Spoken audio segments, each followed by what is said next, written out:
welcome to 3 Count Commentaries. So, A&E Biographies, Jake the Snake Roberts. This is phenomenal. This was very good. This is the first one of the new set of biographies that I've actually watched. I didn't get a chance to read anything extra on this. I simply don't have time. But I do remember a lot of the other Jake the Snake Roberts biographies that have been filmed. And there's been several. Of course, we know that they did a Dark Side of the Ring on Jake the Snake Roberts. And there was a WWE produced biography on Jake the Snake Roberts called Pick Your Poison from, I don't think it was like 2008 or 2007 or something like that. It was a long time ago. And it was probably the best WWE produced documentary outside of maybe CM Punk and Paul Heyman. I think those are the top 3. And the one on Vince. Those were the best 4 WWE produced documentaries back when they used to do DVDs. So Pick Your Poison is still the one I say, please go watch that. You will get a very deep understanding of Jake Roberts. But if you watch this, you got about 60% of Pick Your Poison with some other stuff mixed in, because Jake wasn't completely clean when Pick Your Poison came out. Now he's completely clean, and a lot of the darker elements of his career are now more well known. Some of the things that people didn't know before have come to light. So, we get to talk a little bit more about this stuff today. So let's go into it. A lot of the first maybe 30 or 40 minutes is Jake Roberts talking about his dad. So Jake Roberts' father is named Aurelian Smith because Jake Roberts, his name is Aurelian Smith Jr. His father was a wrestler named Grizzly Smith. He's a gigantic man. He's over 7 feet tall, well over 300 pounds. And he was abusive. He was also a pedophile. He impregnated Jake's mother when she was 12 years old. He was actually dating Jake's grandmother at the time. And when Jake's grandmother went to sleep, he would go and sneak off into the little girl's room and do horrible things to her. He ended up marrying her eventually. But you could tell right now that this entire situation is poisoned from the beginning. This whole thing is ruined from the beginning. How can a man have a normal life when your father was dating your grandmother while raping your mom? And then you were born into that. And then she married her rapist. And it was off to a bad start from the beginning. Jake never had a relationship with his father. The only thing that he's always wanted was his dad's approval. He tells a really sad story about, graduating from high school and wanting to be an architect. And he went and told his dad that he was graduating from high school, but his dad was, of course, a wrestler and always on the move, and thought that Jake wanted something from him, and said, look, I don't know what you want from me. I don't have anything. I don't have any, you don't want any money or anything like that. He said his dad never even said that he was proud of him. Never, put his arm around him and hugged him and took any interest in what he was trying to do. Never asked him at all what he wanted to do with his life or anything like that. And he says that for a long time he blamed wrestling. He hated wrestling because it took his dad from him. And then he realized as he grew older that it was just his dad. His dad was just a garbage human being. So he tells more stories in here about his father. But here's an even sadder tale. A lot of people don't know this, and it wasn't mentioned in the biography at all. She was in the biography, Rockin' Robin. She was in the biography, but it wasn't mentioned at all. She is a former WWE Women's Champion, and Rockin' Robin was the Women's Champion for like 2 years or something like that in the late 80s. But she was also conceived in rape. Apparently what happened was when Jake's mom got older, Jake's father lost interest. And there was I think she said her mother was 14 or 15 or something like that, and lived across the street from Jake's family. And apparently Grizzly Smith just took an interest in Rockin' Robin's mom. And then that's how she was born. And she was born in rape. So this was horrible. This is, again, horrifying. And he ended up marrying Rockin' Robin's mom too. Now, it wasn't mentioned. Matter of fact, I think he was in this. I'm not sure if Sam Houston was in this, but Sam Houston is Jake the Snake Roberts' younger brother. I think he's Rock and Robin's blood brother, meaning they have the same parents. But he also wrestled in WWF at the same time. So Jake Roberts, Rock and Robin, and Sam Houston were all in WWF at the same time. But there was no real connection between Jake and Robin and her side of the family. According to her in the biography, he didn't even know that she was training to be a wrestler or that she had any interest in wrestling. Of course, they never mentioned at all whether they met or talked backstage or anything like that.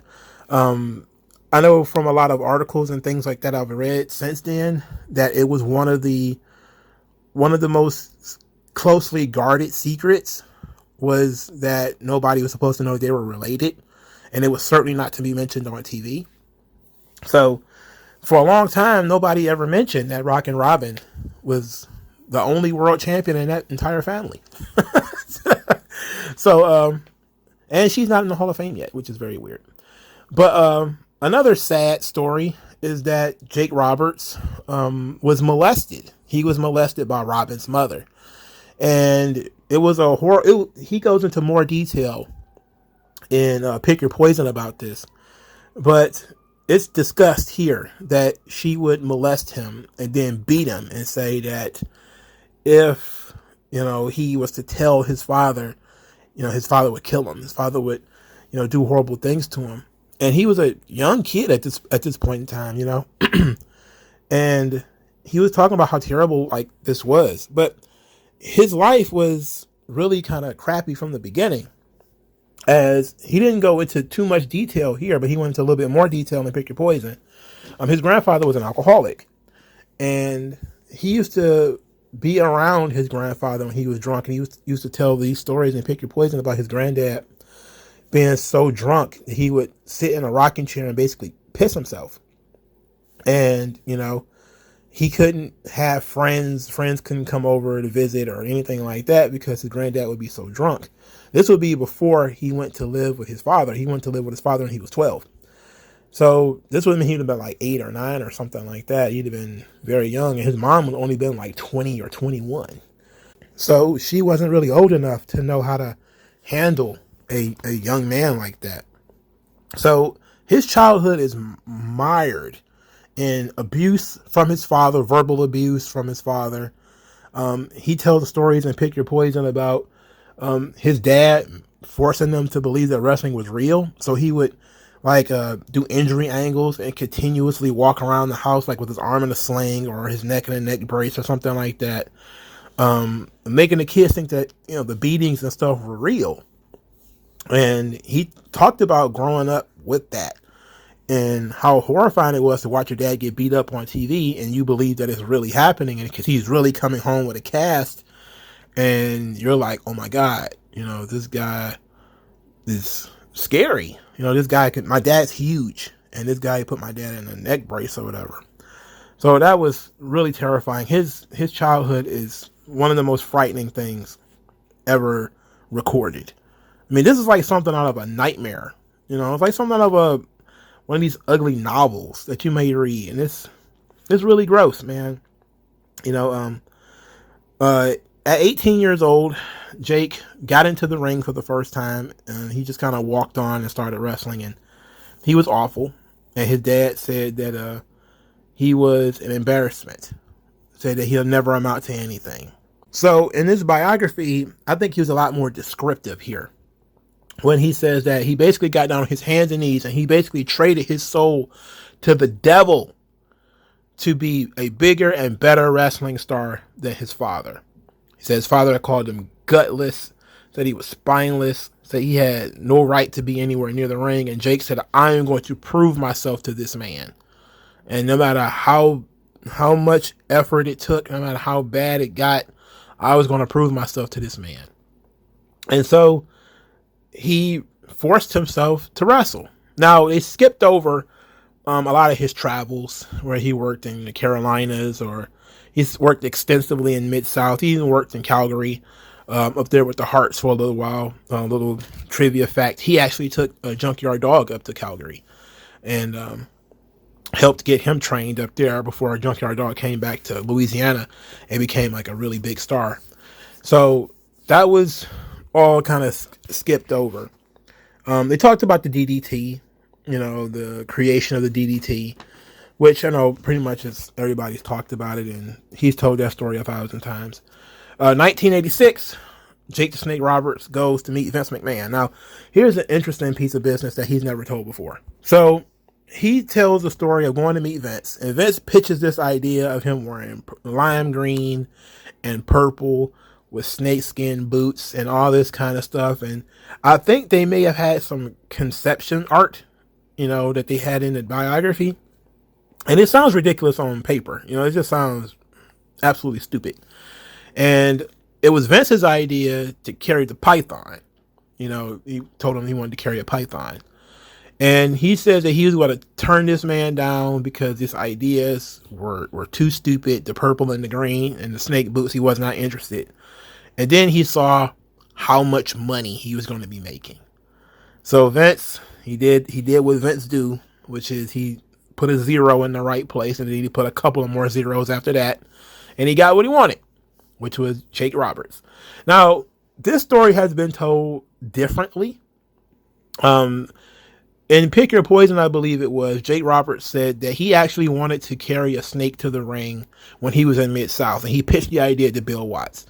And Bill Watts told him it's not a circus, we're not doing live animals and all that kind of stuff. And so he kind of led to believe that it was his idea, that he pitched it to Vince to carry the snake. But in this biography, he's saying that basically it was Vince's idea for him to carry the python. Either way, it was ingenious. Okay, Jake the Snake, he carried the python. Now, he was calling himself Jake the Snake before he got to WWE. He was calling himself that in Mid-South. He didn't have the look. He was wearing like karate pants or some nonsense, but he didn't have the look of Jake the Snake Roberts. He would develop that over time, but he had the name already. He had the DDT already. So basically Vince just put him in these weird colors and gave him a snake, the snake boots, and gave him the snake. And of course, he takes off, he becomes a huge star for the WWF. Of course, in the biography, they put over the snake, how the snake was a big deal. Everybody was scared of the snake. That was nice. Of course, it's no doubt true. DDP says that Jake Roberts was wrestling's first anti-hero. I don't know if this is true. I don't know if that's true. It might be. There might have been some territory guys who might have been like anti-heroes in the South or something like that. But, Jake Roberts was certainly the first anti-hero I really noticed. And that guy that kind of walked the line where he was evil to his core, to be quite honest, but he was the kind of evil that you kind of liked because he was different. He wasn't a Bond villain like Ted DiBiase. Like Ted DiBiase is, big money, corruption, that kind of thing. He also wasn't a scrub, like whoever you could think of, like a henchman type of character. He wasn't that either.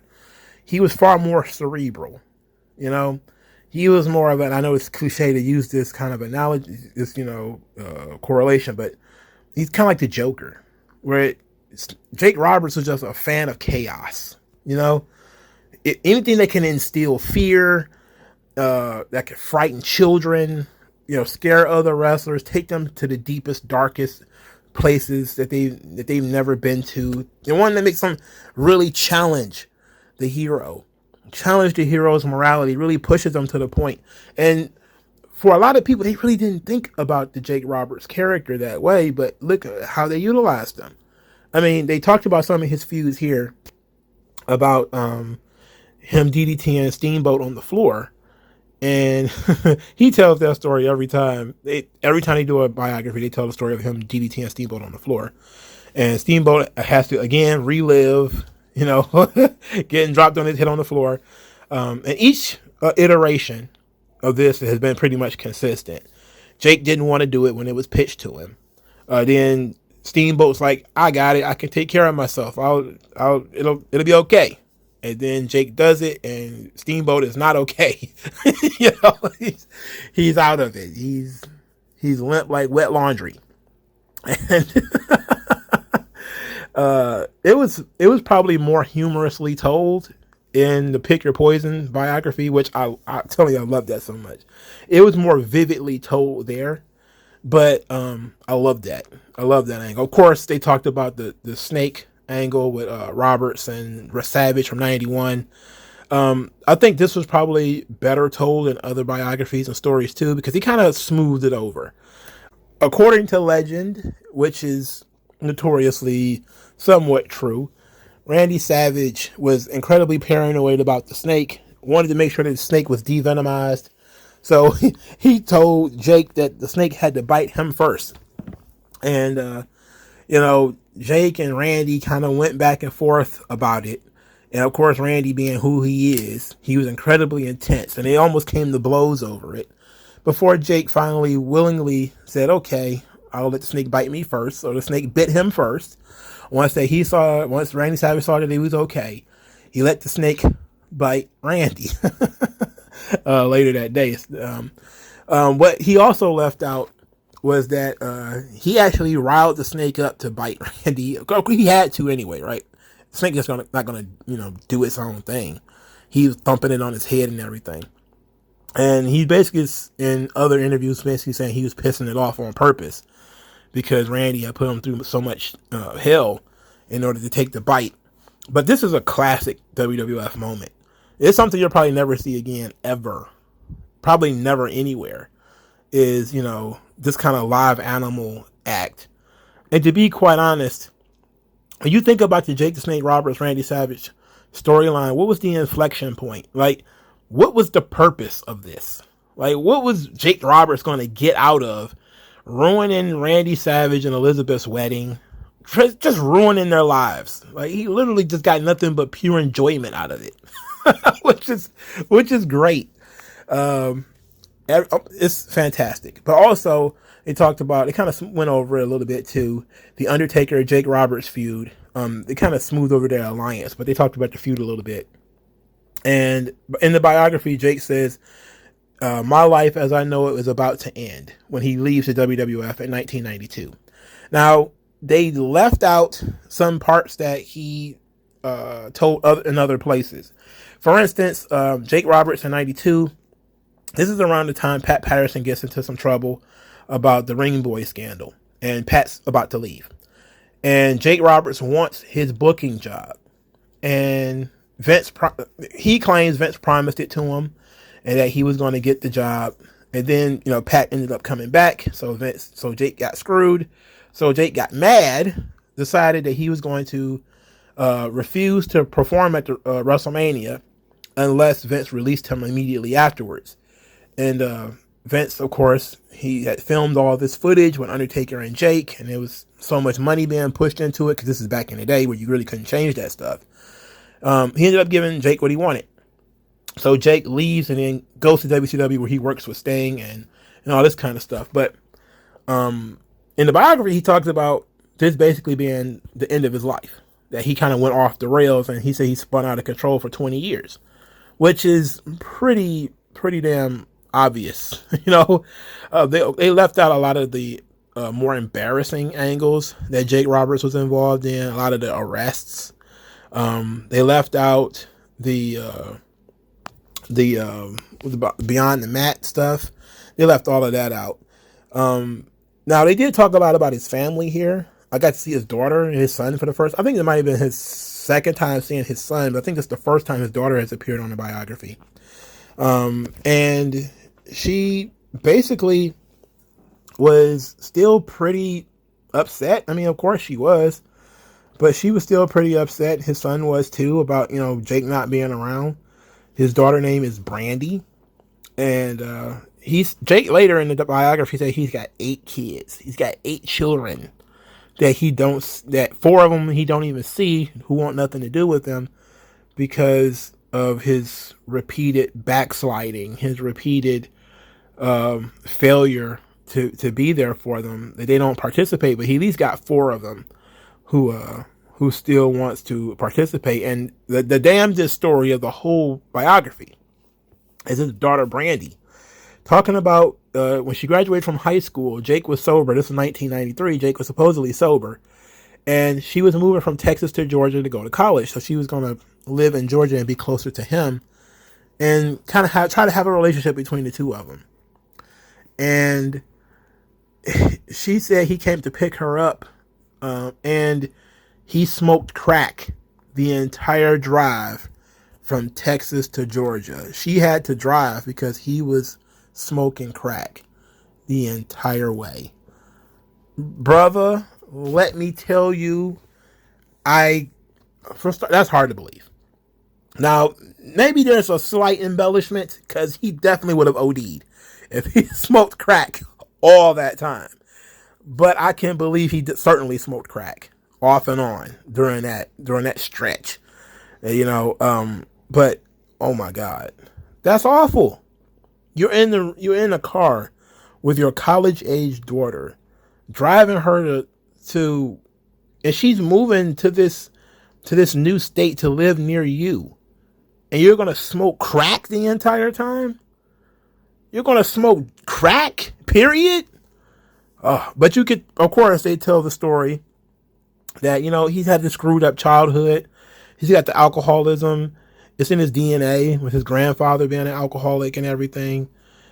Not to mention that, that demon was in him. He talked about selling his soul to be successful. This is part of what it is. And Jake says that, he was too busy being a star or a drunk or a drug addict to be a good father. And this was after he promised and swore he was going to be a better father than his father had been.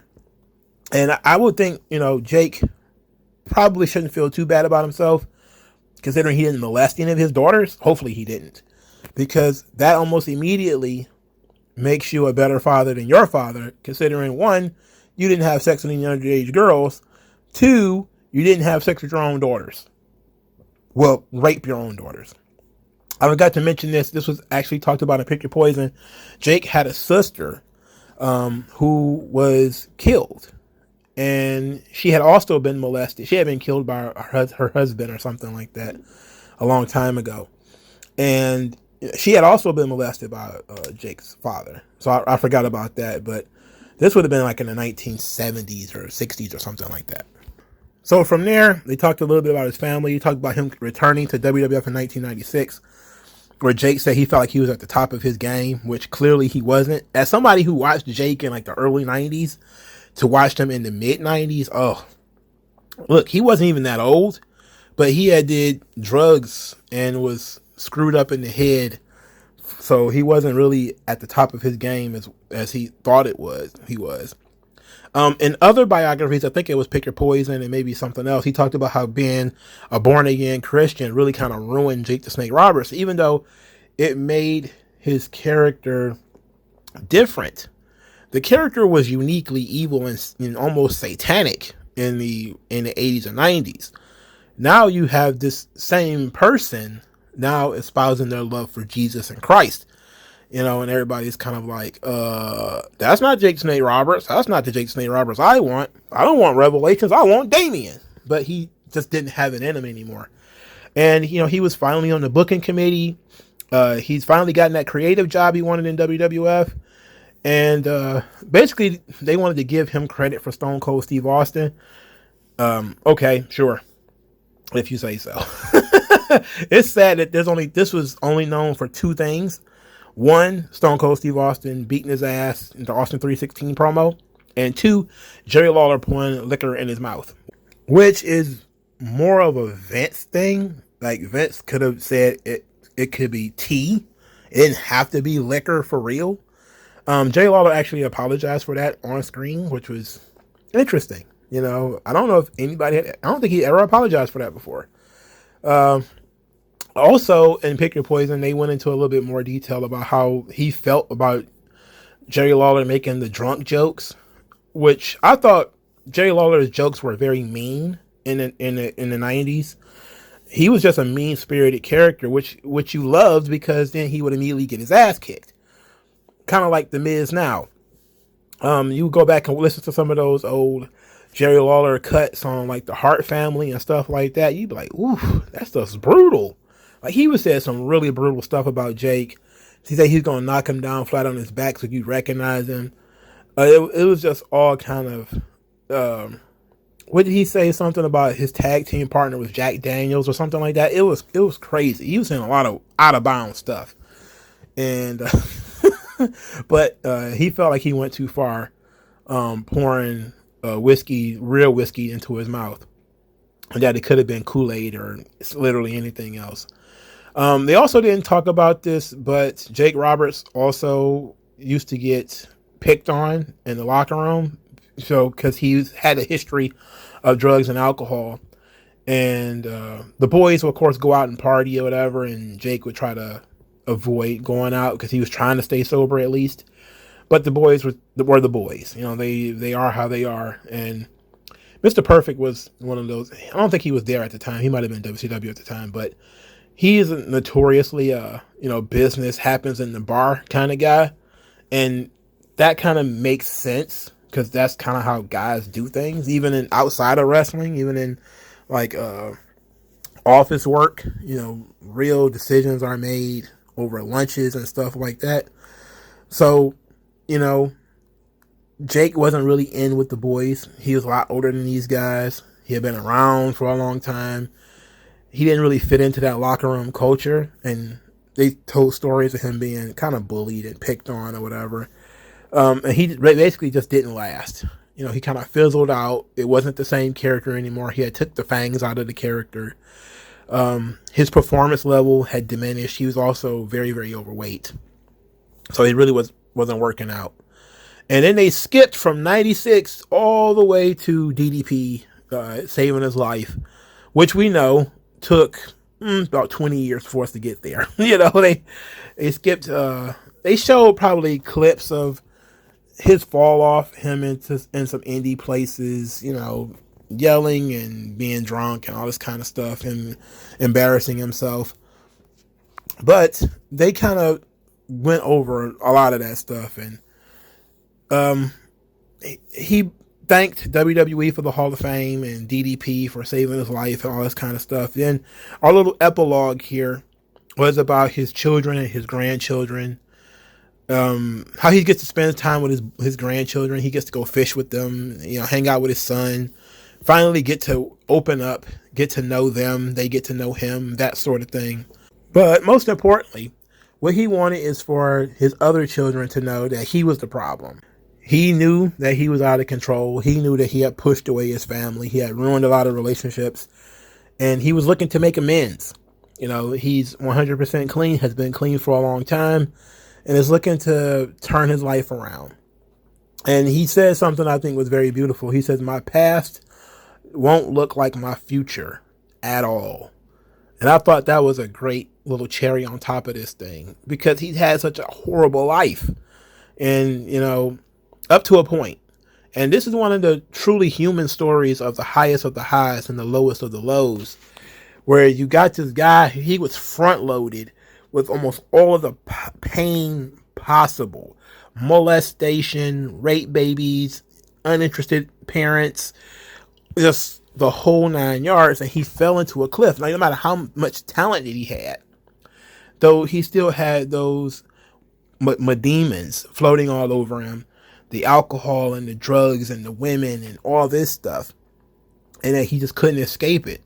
Maybe being successful made it worse. I think he said that in other biographies, that if he wasn't making so much money, he probably wouldn't have been able to smoke so much crack, probably wouldn't have been able to do so many pills.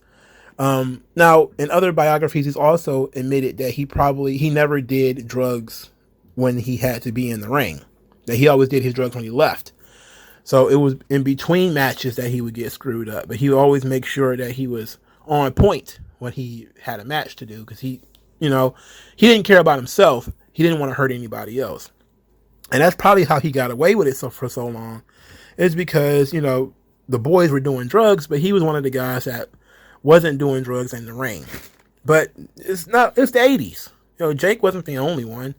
You could probably fill a phone book of wrestlers just in the WWF that was on drugs in the 80s. Which explains why so many of them are dead now. And Jake, speaking of which, Jake has talked about, being suicidal and that he's thankful to be alive, because he's begged God to kill him. And the Pick Your Poison, he was really serious, saying that when Kurt Hennig died, he didn't want to live anymore because Kurt was his friend. And he says, like, why are you taking all my friends? Why don't you take me? And I was like, whoa. That's the one thing about Jake being sober now, is that he is not as raw as he was when they did that biography. That when they did Pick Your Poison, because he was in and out at that point. So he was very descriptive. He was very animated. He was still very animated. He still got that old wizard voice. I love me some Jake the Snake Roberts, dog. If there's one thing you should learn from this, is kids, don't do drugs. Please don't do drugs. I don't know how many times I got to say it to people. You could have the government spend millions of dollars on a campaign, don't do drugs. People still do drugs, because they're always trying to run away from something. And in Jake's mind, he was running away from the abuse from his father. He was trying to run away from the molestation, from the terrible childhood, all the memories. And he was trying to keep up with a culture that was surrounding him. So it was like a double whammy. Like, he was doing drugs before he got to WWF. He was doing cocaine with like the Junkyard Dog and stuff. And the Junkyard Dog was cokehead before he came to WWF. It was just a thing people did in the 80s. But when you're in that culture and you're being paid and you're a celebrity and everything, and people are buying you drinks in the bar. You go to the bar, they just buying you drinks because you the man. They want to be with you. That's a temptation. There's so much temptation. And he admitted that he's not really good. It wasn't that good at the time with temptation. He couldn't handle it. And now in his older age, he's got it under control. He's taking care of his body. And I'm glad that he's healthy and sharp. And this was excellent. This was very good. Clearly, I think Pick Your Poison was probably better. But getting the side of the story of the children, I think, adds a different element to this. They're more involved in this biography than there were in any other ones. This was very stripped down, in so much as there wasn't a lot of talking heads in here. There was Hogan and Undertaker and the occasional Peter Rosenberg pop in, but mostly it was Jake and his family, which makes it for a more powerful, compact story. But what did you guys think? Like, share, subscribe. I'll talk to you guys later. Peace out. MagMongoSlade. Best house I ever drew, Daddy.